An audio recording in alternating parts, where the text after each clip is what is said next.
Assalamualaikum warahmatullahi wabarakatuh. Selamat siang teman-teman. Semoga kita selalu diberikan kesehatan dan kelancaran pada hari ini. Nah, baiklah, di sini kami dari kelompok 2 yang akan menjelaskan dari modul 2 yaitu mengenai langkah-langkah penelitian tindakan kelas. Nah, sebelum melanjutkan ke materi, di sini kami dari kelompok 2 yang beranggotakan 5 orang. Yang pertama saya sendiri, Alfijul Fahmi sebagai moderator, dilanjutkan dengan teman saya, Ria Natalia sebagai pemateri pertama, selanjutnya Neneng Winnie Diniati sebagai pemateri kedua, selanjutnya Lina Surtika sebagai pemateri ketiga, dan yang terakhir Eva Susilawati sebagai pemateri keempat. Nah, untuk selanjutnya mari kita simak pembahasan dari kelompok kami. Bismillahirrahmanirrahim. Perkenalkan, nama saya Ria Natalia sebagai pemateri pertama. Terima kasih kepada moderator yang telah memberikan kesempatan kepada saya untuk menyampaikan materi. Materi yang akan saya bahas yaitu mengenai rencana dan pelaksanaan penelitian tindakan kelas.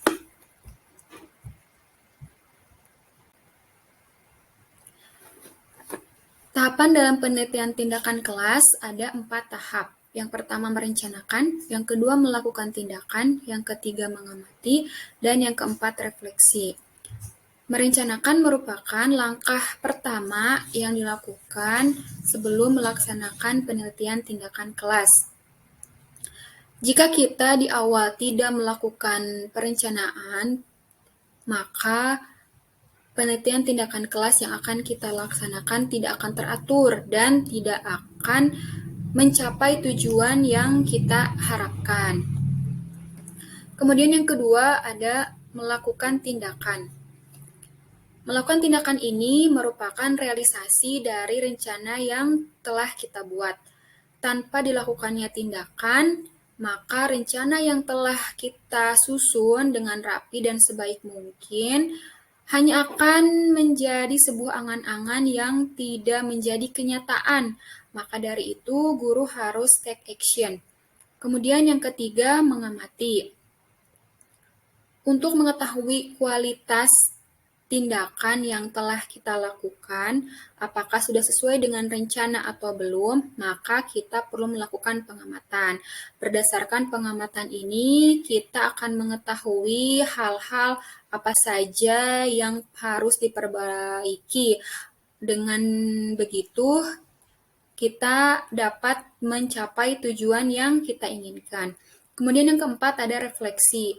Refleksi ini kita melihat atau merenungkan kembali apa yang telah dilakukan dan apa dampak yang ditimbulkan bagi proses belajar siswa, sehingga kita akan mengenal kekuatan dan kelemahan dari tindakan yang telah kita lakukan.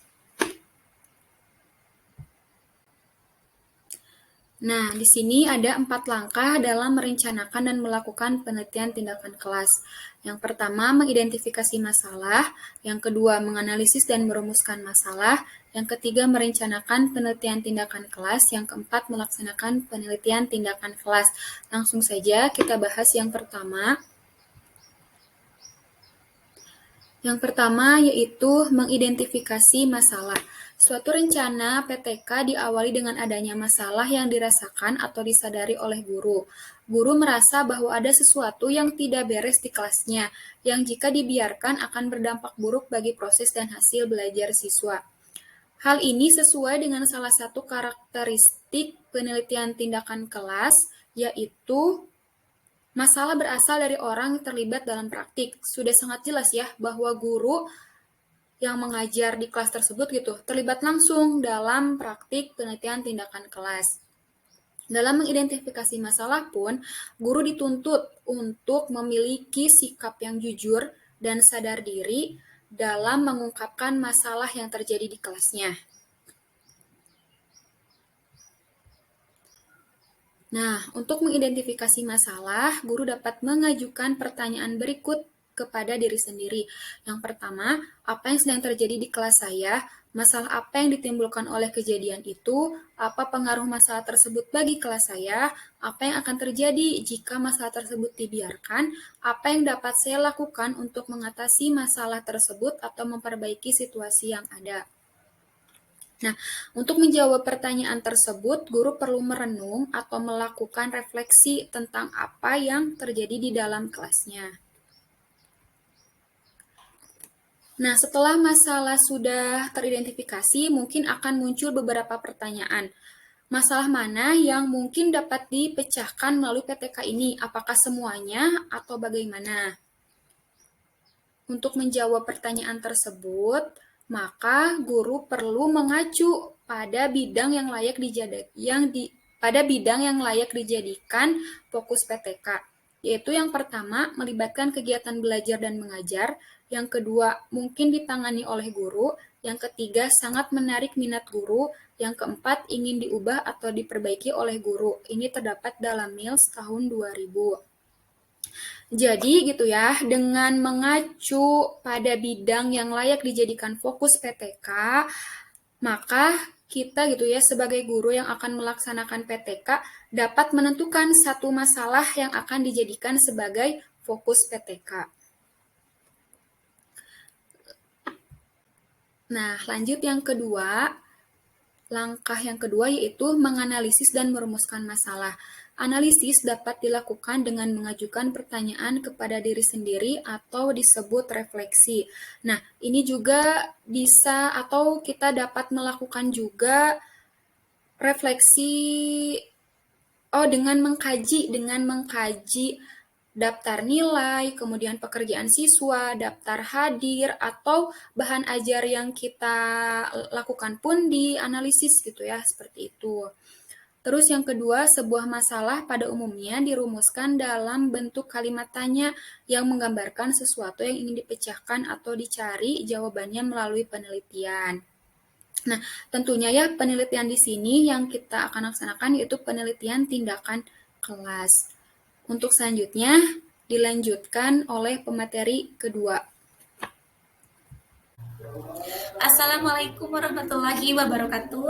Perkenalkan, nama saya Neneng Winnie Diniyati. Saya akan memaparkan materi selanjutnya yaitu tentang merencanakan perbaikan. Ketika guru selesai menganalisis dan merumuskan masalah, guru pun harus membuat rencana perbaikan. Nah, adapun langkah-langkah dalam menyusun rencana perbaikan adalah sebagai berikut. Yang pertama, rumuskan cara perbaikan yang akan ditempuh dalam bentuk hipotesis tindakan. Apa itu hipotesis tindakan? Hipotesis tindakan adalah dugaan guru tentang cara terbaik untuk mengatasi masalah. Hipotesis ini pun dibuat berdasarkan kajian teori serta refleksi pengalaman sendiri sebagai guru. Nah, berdasarkan hasil kajian tersebut, guru menyusun berbagai alternatif tindakan. Adapun beberapa alternatif tindakan adalah sebagai berikut. Yang pertama, bentuk tugas yang bervariasi akan memotivasi siswa untuk mengerjakannya. Bervariasi di sini dikatakan tugas itu berbentuk pilihan ganda, esai, ataupun gambar-gambar yang sehingga memotivasi si anak, seperti itu. Yang kedua, tugas akan lebih menantang jika diberikan setiap minggu atau 2 minggu sekali. Tugas yang diberikan akan memacu semangat anak dalam pemantapan pemahaman atau pembelajaran atau tugas yang diberikan oleh guru tentunya ya. Yang selanjutnya yaitu tugas akan menantang jika materinya diambil dari lingkungan atau buku yang dimiliki siswa. Ketika tugas yang ada di dalam buku, otomatis si anak akan terus mencari dan memperdalam masalah atau tugas yang diberikan oleh guru ya tentunya ya. Selanjutnya yaitu bahan belajar bahasa Indonesia akan cukup menarik jika sesuai dengan perkembangan siswa. Misalkan si anak diberi tugas berdiskusi dengan temannya sehingga si anak termotivasi untuk melakukan diskusi bersama teman-temannya seperti itu. Selanjutnya yaitu analisis kelayakan hipotesis tindakan. Setelah menetapkan alternatif hipotesis ini, adapun hal-hal yang harus diperhatikan dalam rencana tindakan yaitu sebagai berikut. Yang pertama, kemampuan dan komitmen guru sebagai aktor pelaksana. Nah, karena dalam proses pelaksanaan PTK memang harus ada kesadaran atau keinginan dalam diri seorang guru apakah dia mampu atau tidak untuk melaksanakannya seperti itu. Yang kedua, kemampuan dan kondisi fisik siswa dalam mengikuti tindakan tersebut. Nah, dalam proses ini, hal yang harus diperhatikan itu tentang kondisi fisik siswa. Jangan sampai anak atau siswa merasa terbebani dengan adanya tugas. Apakah anak mampu jika diberi tugas atau tidak? Nah, selanjutnya, ketersediaan sarana atau fasilitas yang diperlukan. Adanya fasilitas yang memadai seperti halnya alat peraga, bahan ajar, atau tempat untuk melaksanakan tindakan ini. Yang selanjutnya yaitu iklim belajar dan iklim kerja di sekolah. Nah, iklim belajar berbagai kebiasaan guru siswa dalam menyikapi kegiatan akademik ya. Kalau iklim kerja yaitu di mana kebiasaan personil sekolah dalam menyikapi tugas-tugasnya seperti itu. Untuk selanjutnya yaitu melaksanakan PTK ya.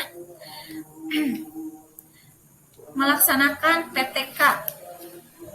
Setelah adanya rasa yakin bahwa hipotesis tindakan atau rencana perbaikan sudah layak, maka guru harus siap untuk melaksanakan perbaikan. Adapun tahapan perbaikan yang tahapan dalam melaksanakan PTK sebagai berikut ya. Yang pertama, menyiapkan pelaksanaan yang mana di dalamnya yaitu membuat rencana pembelajaran beserta skenario tindakan yang akan dilaksanakan. Jadi, guru harus mempersiapkan bahan belajar yang dibuat sesuai dengan hipotesis yang dipilih, alat peraga, atau buku yang relevan ya. Terus, yang selanjutnya menyiapkan fasilitas atau sarana pendukung, di mana guru harus mempersiapkan contoh gambar atau tempat ruangan yang akan digunakan. Selanjutnya, menyiapkan cara merekam atau menganalisis data yang berkaitan dengan proses dan hasil perbaikan. Contohnya dengan melakukan presentase siswa dalam mengumpulkan tugas tepat waktu dan presentase kehadiran siswa tentunya ya. Selanjutnya, melakukan simulasi dengan teman sejawat. Proses ini bertujuan untuk memantapkan keyakinan diri dalam proses pelaksanaan. Oke, yang selanjutnya yaitu melaksanakan tindakan. Dalam melaksanakan tindakan harus ada kriteria ya. Adapun kriteria dalam melaksanakan tindakan adalah sebagai berikut. Yang pertama, pekerja utama guru adalah mengajar dalam artian metodologi penelitian yang sedang dilaksanakan tidak mengganggu komitmen guru. Nah, guru tidak boleh mengorbankan siswa demi penelitian tujuan dari penelitian ini gitu. Di mana memberi nilai tambah bagi guru dan pembelajaran yang dikelolanya. Selanjutnya yaitu cara mengumpulkan atau merekam data. Jangan sampai terlalu menyita waktu guru. Jangan sampai konsentrasi guru dalam mengajar menjadi terganggu ya. Agar efisien, guru harus menggunakan alat perekam tentunya ya. Yang selanjutnya, metodologi yang diterapkan harus reliable atau handal ya. Reliable dapat dipercaya sehingga guru mengembangkan strategi pembelajaran sesuai dengan situasi kelasnya yang berorientasi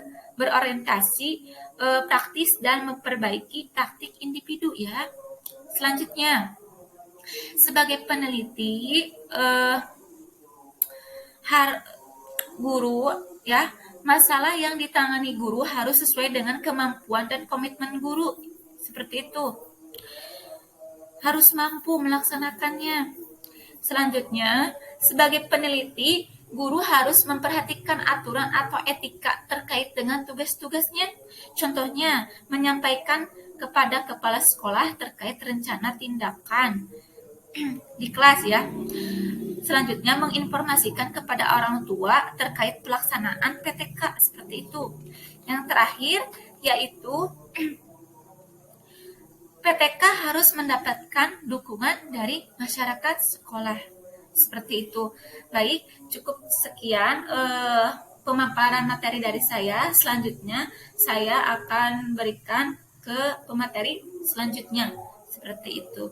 Assalamualaikum warahmatullahi wabarakatuh. Assalamualaikum warahmatullahi wabarakatuh. Baik, saya akan melanjutkan mengenai modul 2 mengenai teknik pengumpulan data. Yang pertama ada teknik observasi dan interpretasi, kemudian yang kedua melakukan berbagai catatan harian, rekaman, angket, dan wawancara. Selanjutnya, mengenai prinsip dan jenis observasi. Prinsip observasi itu yang pertama ada perencanaan bersama. Ada pengamat antar guru, di mana ada kesepakatan antara pengamat dan guru di awal perencanaan ya.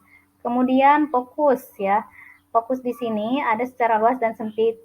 Kalau secara luas, jadi tidak ada manfaatnya bagi guru ya, tidak banyak manfaat untuk guru. Kalau secara sempit, jadi sangat spesifik ya, ada manfaatnya bagi guru. Jadi data yang sangat bermanfaat itu bagi pertumbuhan profesional seorang gurunya. Kemudian yang ketiga, membangun kriteria. Nah, kriteria keberhasilan ini harus disepakati sebelumnya. Artinya, observasi itu akan sangat membantu guru jika keberhasilan atau sasaran yang ingin dicapai itu telah disepakati sebelumnya. Yang keempat, keterampilan observasi, yaitu pertama, pengamat harus memiliki keterampilan dapat menahan diri. Artinya, dapat menahan diri di sini jadi tidak mudah menginterpretasikan suatu peristiwa ya. Tidak cepat mudah untuk menginterpretasikan suatu peristiwa. Kemudian dapat menciptakan suasana di sini, jadi tidak ada suasana ketegangan atau ketakutan antara guru dengan siswa, antara pengamat dengan siswa, antara pengamat dengan guru ya. Jadi dibawa nyaman ya, senyaman mungkin di dalam suasana kelas tersebut.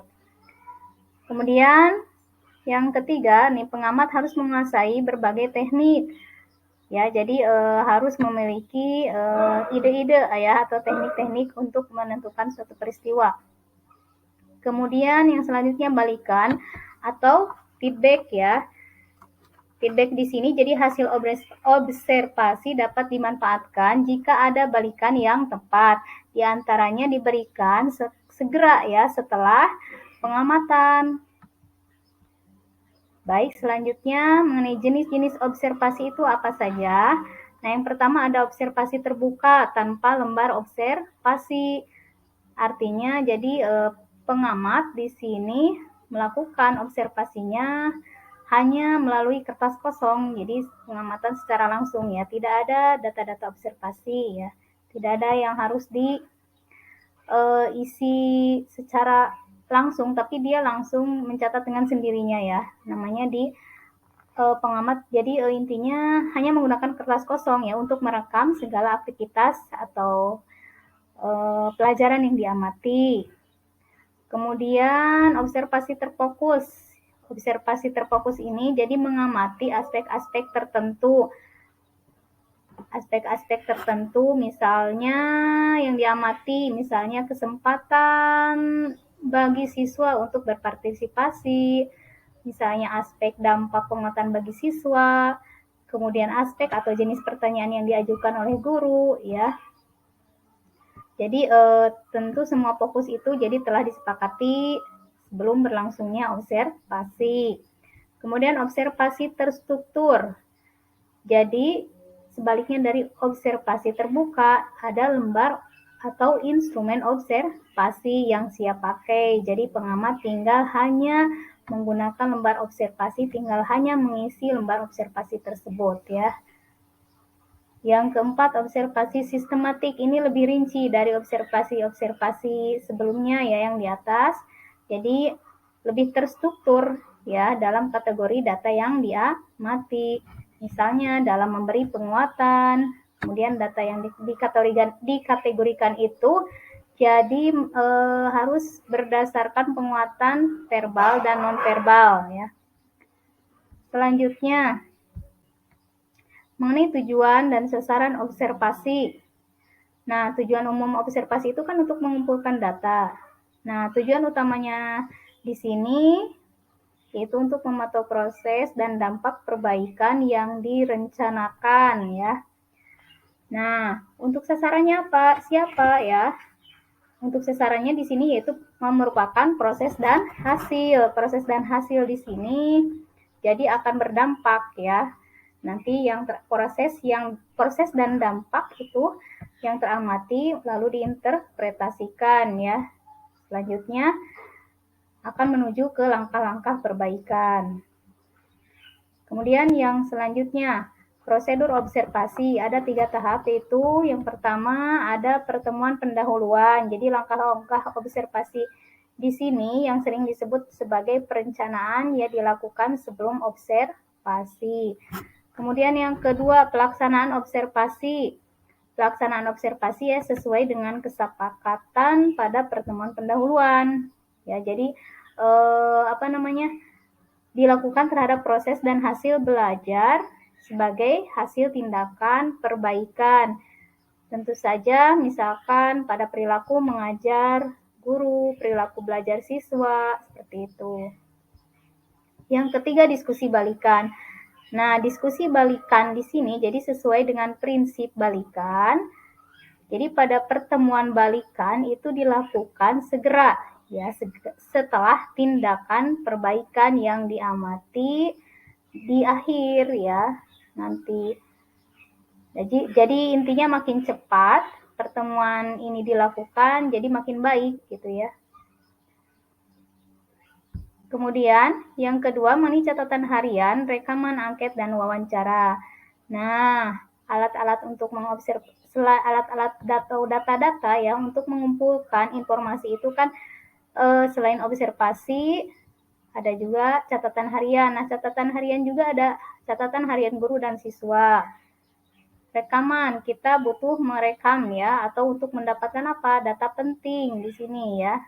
Peristiwa penting atau kata-kata penting kan bisa direkam ya melalui tape recorder atau apalah, kalau sekarang mungkin kan musimnya sama HP ya.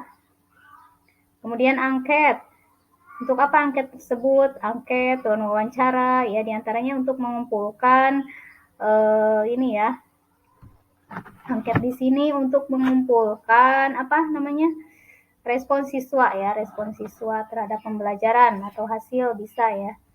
Wawancara di sini untuk mengungkap pendapat siswa tentang pembelajaran antara guru dengan siswa, pengamat dengan siswa, siswa dengan siswa, dan pengamat dengan guru.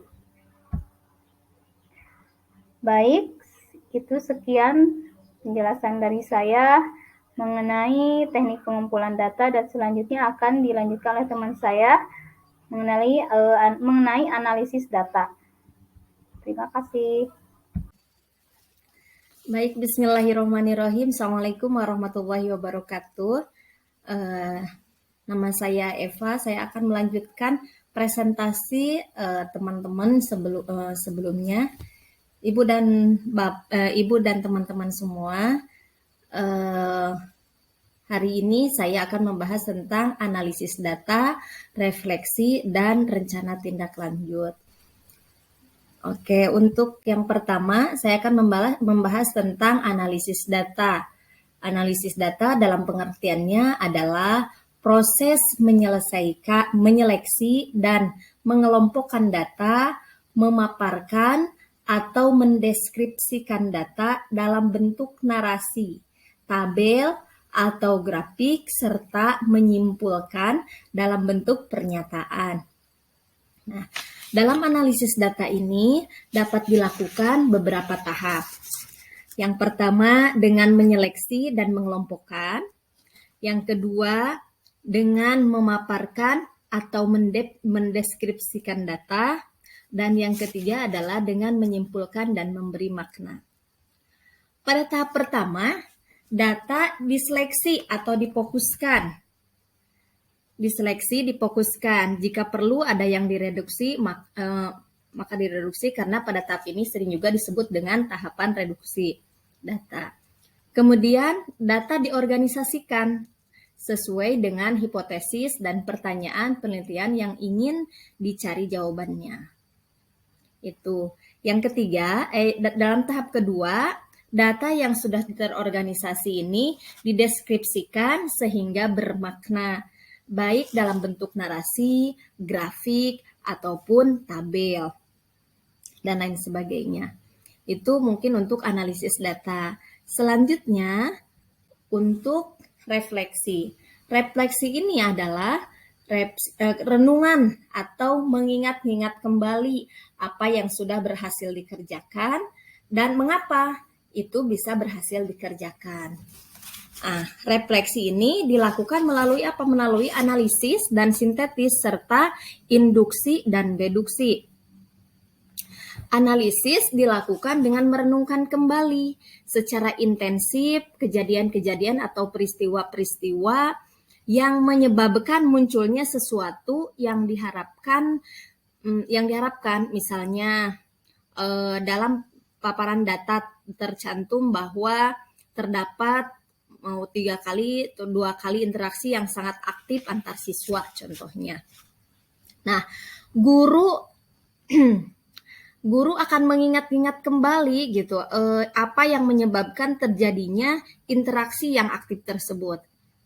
Dari hasil refleksi, guru menemukan contohnya bahwa terjadinya interaksi tersebut karena guru menerangkan dengan metode yang baru, dengan metode yang lebih menarik sehingga memicu anak-anak untuk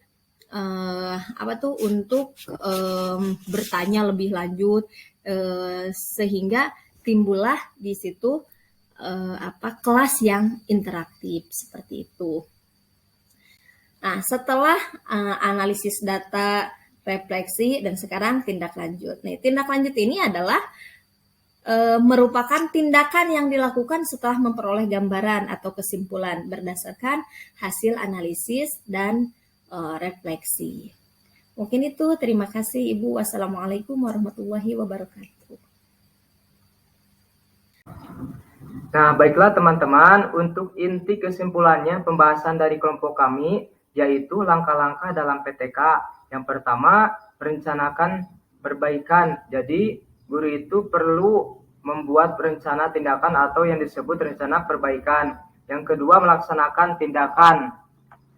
Jadi, guru harus mempersiapkan perencanaan skenario tindakan. Yang ketiga, mengamati berlangsungnya sebuah pembelajaran. Yang keempat, melakukan refleksi. Jadi, guru dapat menetapkan apa yang telah dicapai dan apa yang belum dicapai, serta apa yang perlu diperbaiki lagi dalam pembelajaran berikutnya. Nah, selanjutnya untuk teknik pengumpulan data, yaitu melakukan observasi, melakukan catatan harian, melakukan rekaman, melakukan angket, wawancara, serta analisis dokumen hasil belajar siswa.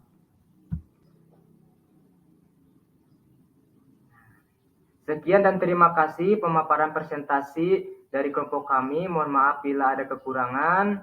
Dicukupkan sekian. Wassalamualaikum warahmatullahi wabarakatuh.